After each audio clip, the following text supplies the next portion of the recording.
নিয়ম কানুনের কোনো বালাই নেই। বিধানসভা নিরাপত্তারক্ষীদেরকে ঠেলে ঠুলে ভিতরে ঢুকতে যাচ্ছিলেন তৃণমূল বিধায়ক অখিল গিরি। আর রিপাবলিক বাংলা প্রশ্ন করতেই একেবারে তেলে বেগুনে জ্বলে উঠলেন বিধায়ক। ধাক্কা দিয়ে বোম সরিয়ে দিয়ে চড়াও হলেন আমাদের প্রতিনিধির ওপর। অখিলের আঁচড়ে রক্ত ঝরল রিপাবলিক বাংলার প্রতিনিধি। সংবাদ মাধ্যমের ওপর চড়া হয়ে অখিল আবারও প্রমাণ দিলেন নিজের অভব্যতার। আপনি এভাবে ঠেলে ঢুকিয়ে দিচ্ছেন, ওদেরকে করবেন না। কেউ ঠেলে দিচ্ছেন, আপনি আমাদের করছেন। কে করছেন কি? আপনি এটা বিধানসভার কমিটিতে বলছেন। কে বলছে? কে বলেছে? কে বলেছে? আপনি তো দেখছেন কোথায় গেছে? কে বলেছে? কে ঠেলেছে? আমাদেরও ঠেলছে। কে ঠেলছে? কে ঠেলছে? বুম ছুড়ে। কে ঠেলছে? আপনি বুম ছুড়ে।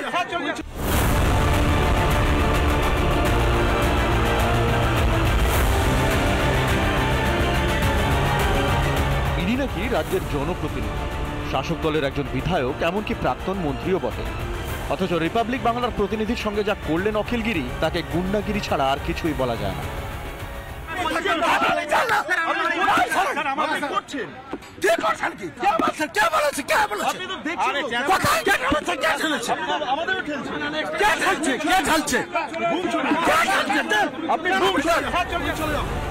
ছেলে সুপ্রকাশ গিরিকে নিয়ে বৈধ ছাড়পত্র ছাড়াই বিধানসভায় লোক ঢোকানোর চেষ্টা, বিধানসভার কর্মীদের সঙ্গে ধস্তাধস্তি। রিপাবলিক বাংলা প্রশ্ন করতেই তেলে বেগুনে জ্বলে উঠলেন অখিল গিরি।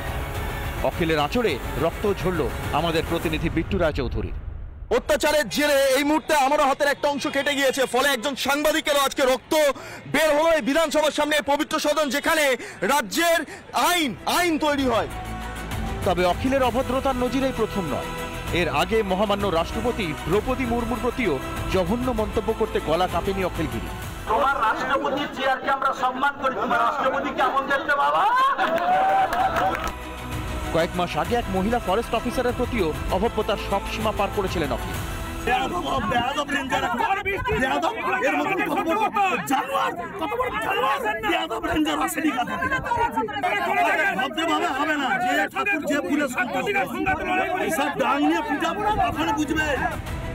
সেবার রিপাবলিক বাংলার লাগাতার কভারেজের জেরে মন্ত্রিত্ব হারাতে হয়েছিল অখিল গিরিকে। কারামন্ত্রীর পদ থেকে বাধ্য হয়ে অখিলকে সরিয়ে দেন মমতা। তাই কি রিপাবলিক বাংলার প্রতি এত রাগ অখিলে? এটা জানতেই আমরা আবার হাজির হয়েছিলাম তার কাছে। তবে এবার আর গাড়ির কাঁচ নামানোরও সাহস পেলেন না তা ফুটে তৃণমূল বিধায়ক।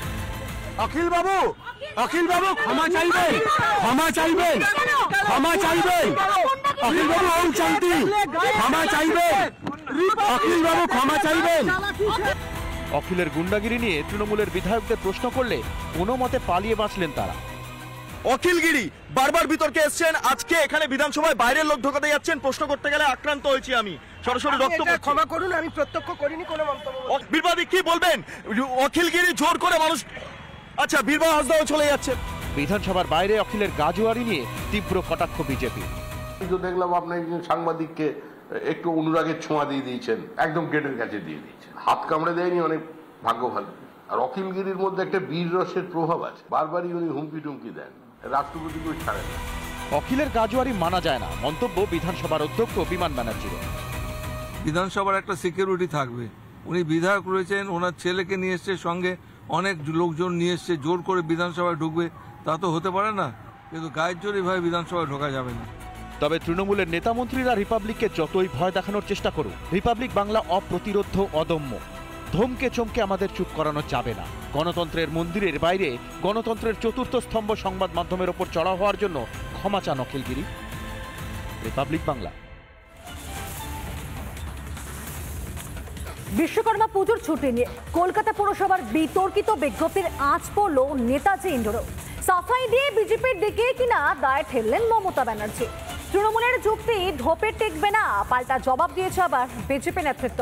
দেখুন, কোনো একটা অফিসার কালকে একটা বদমাইশি করেছিল, সে সাসপেন্ড হয়ে গেছে কর্পোরেশন থেকে, কোনো ছুটি উইথড্র করা হয়নি, মিথ্যে কথা, অ্যাবসলিউটলি রং, অ্যাবসলিউটলি রং। নিজে বার করানোর চেষ্টা করে একটা যুক্তি তৈরি করেছে তিনি।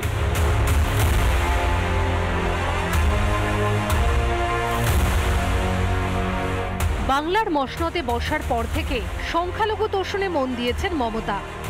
19-এর লোকসভা ভোটে জোর ধাক্কা খাওয়ার পরে রাগঢাক না করে প্রকাশ্যেই দুধেল গাইদের হয়ে সওয়ালও করেছিলেন তৃণমূল সুপ্রিমো। আমি কিন্তু ইফতারে যাচ্ছি, আপনারাও আসবেন। আমি তো মুসলিমদের তোষণ করি, 100 বার যাব। যে গরু ইফতারে তার লাঠি খাওয়া উচিত। এরপর থেকেই ঘাসফুল শিবিরের বিরুদ্ধে আরও বেশি করে তোষণের রাজনীতির অভিযোগ তুলে একটানা আক্রমণ শানিয়ে গিয়েছে পদ্ম শিবির। সুকান্ত শুভেন্দুর অভিযোগ যে কতটা সত্যি তার জলজ্যান্ত প্রমাণ কলকাতা পুরসভার এই বিজ্ঞপ্তি, যেখানে হিন্দি মাধ্যম স্কুলগুলিতে বিশ্বকর্মার ছুটি বাতিল করে দুদিনের ছুটি ঘোষণা করা হয় ঈদ উল ফিতরে। পুরসভার এহেন নোটিশ সামনে আসতেই সমালোচনার সুনামি শুরু হয় বঙ্গে। চাপে পড়ে কয়েক ঘন্টার মধ্যে সেই বিজ্ঞপ্তি বাতিল করে বলির পাঁঠা করা হয়েছিল শিক্ষা বিভাগের চিফ ম্যানেজারকে। অভিযোগ তোলা হয় ষড়যন্ত্রের। না, এটা কনস্পিরেসি, কমিউনালিজমকে হাওয়া দেওয়ার জন্য এইসব করা হয়েছে। কলকাতা পুরসভাকে আড়াল করতে এবার ময়দানে নামলেন মমতা ব্যানার্জি।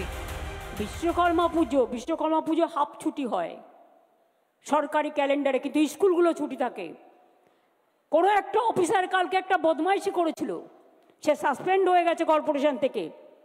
কোনো ছুটি উইথড্র করা হয়নি, মিথ্যে কথা, অ্যাবসলিউটলি রং। বিজেপির কিছু নেতা থেকে চুনোপুটি থেকে রুই কাতলা টাকাই চলে এজেন্সি দিয়ে।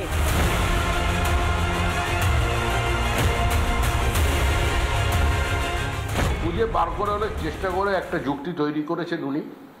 বাংলার মানুষ বুঝে গেছে আসলে তোষণ করতে করতে এমন জায়গায় পৌঁছে গেছেন, এবার মানুষ যখন সংঘবদ্ধ হচ্ছে তার জন্য একটু প্রলাপ লাগানোর চেষ্টা করেছেন না। হয় অন্যের ঘাড়ে দায় চাপানো, নয়তো বিজেপির দিকে আঙুল তোলা। প্যাচে পড়লে এমনটাই করা তৃণমূলের এক বদ অভ্যেস। কিন্তু এমন চালাকি করে আর কতদিন? রিপাবলিক বাংলা। জোট বাঁধছে হিন্দুরা, আর এতেই আতঙ্কে ভুগছেন মমতা। বেনচি হিন্দু ঐক্য থেকে থরহরিকম্প তৃণমূল নেত্রী, আর তাই তড়িঘড়ি সারলেন বৈঠক। প্রমাণ করার চেষ্টা করলেন যে তিনি কত বড় হিন্দু, যা থেকে অবশ্য বিজেপির খোঁচা বিদায় বোঝেই এখন হরিনাম।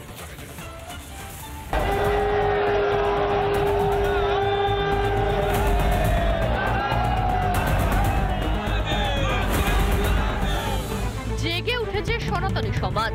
হিন্দুরা আজ এক কাঠা, মাত্র 5% ভোট এদিক ওদিক হলেই খেলা শেষ। মৌরসী পাট্টা যাবে তৃণমূলের, তাতে যেন ঠক ঠক করে কাঁপছে হাঁটু। ভয় থেকেই তাড়াতাড়ি বৈঠক সারলেন মমতা ব্যানার্জি। দলের বড় মেজো সেজো ছোট নেতাদের সামনে খেললেন সেই বহিরাগত তাস। বিবেকানন্দের হিন্দু ধর্মকে ওরা ভুলিয়ে দিচ্ছে, ওরা বহিরাগত হিন্দু ধর্মের নামে হিন্দু ধর্মের বদনাম করছে। মুখ্যমন্ত্রী ভয় পাচ্ছেন এবং এখন তিনি হিন্দু সাজার চেষ্টা করছেন। হিন্দু ঐক্যে তৃণমূল সুপ্রিমো যে কতটা আতঙ্কিত তা ভালো মতো টের পাওয়া গিয়েছে গুরুবারের বৈঠকে, যেখানে তপশিলি জাতির ভোট ব্যাংক নিয়েও সমান চিন্তিত মমতা। তপশিলি জাতিদের ওরা ইলেকশনের সময় ভোট নেয়, আর ভোট নিয়ে যাওয়ার পরে তারা বাবা সাহেব আম্বেদকরের ফটো তুলে দেয়। পশ্চিমবঙ্গের যারা বাঙালি হিন্দু তাদের মধ্যে কিন্তু একটা এক হওয়ার এবং একসাথে রাজনৈতিকভাবে নিজেদের মত প্রকাশ করার প্রবণতা কিন্তু বেড়েছে বলে আমার মনে হয়, এবং তার ফলে মুখ্যমন্ত্রী ভয় পাচ্ছেন এবং এখন তিনি হিন্দু সাজার চেষ্টা করছেন। চারদিক থেকে বাড়ছে চাপ, তাতেই টলমল অবস্থা ঘাসফুলের। সেই আতঙ্ক থেকেই দিন কয়েক আগে নিজের ধর্ম পরিচয় দিতেও ব্যস্ত হয়ে পড়েছিলেন মমতা। আমি কখনো আমার ধর্ম নিয়ে কথা বলি না, আমিও কিন্তু ব্রাহ্মণ পরিবারের মেয়ে। নিজেকে ব্রাহ্মণ ঘরের মেয়ে হিন্দু প্রমাণ করার চেষ্টা করছেন, তার কারণ হচ্ছে ভয় পেয়েছেন উনি। তবে মমতার কথায় না গলে গিয়ে ফের সনাতনীদের জোট বাঁধার ডাক দিলেন শুভেন্দু অধিকারী। সবাইকে বলবো, হিন্দু যদি হন এক থাকবেন, ঐক্যবদ্ধ থাকবেন, হিন্দু হিতে কাজ করবেন। তবে ঘাসফুলের যেন সেই ভাঙবো তবু মচকাবো নার মতো অবস্থা। বাংলার সংস্কৃতির আলাদা, যারা হিন্দু তাস খেলছে তাদের পতন আগামী দিনে অনিবার্য। 26-এর বিধানসভা ভোটের এখনো ঢের দেরি, ফলে গোষ্ঠী কন্দল, শীর্ষ নেতৃত্বের টানাপোড়েন মেরামতে বৈঠকের যুক্তি ফালতু। আদতে জোটবদ্ধ সনাতনীদের দেখে থরহরিকম্প তৃণমূলের এখন হিন্দু দরদির সাজার মরিয়া চেষ্টা। হিন্দু ধর্মের রিপাবলিক বাংলা অসম্মান করছে। নানা ধরনের কন্টেন্ট দেখার জন্য লাইক করুন, শেয়ার করুন আমাদের ফেসবুক পেজ, সাবস্ক্রাইব করুন আমাদের ইউটিউব চ্যানেল। পাশাপাশি অন্যান্য ব্রেকিং নিউজের জন্য অবশ্যই চোখ রাখুন রিপাবলিক বাংলায়।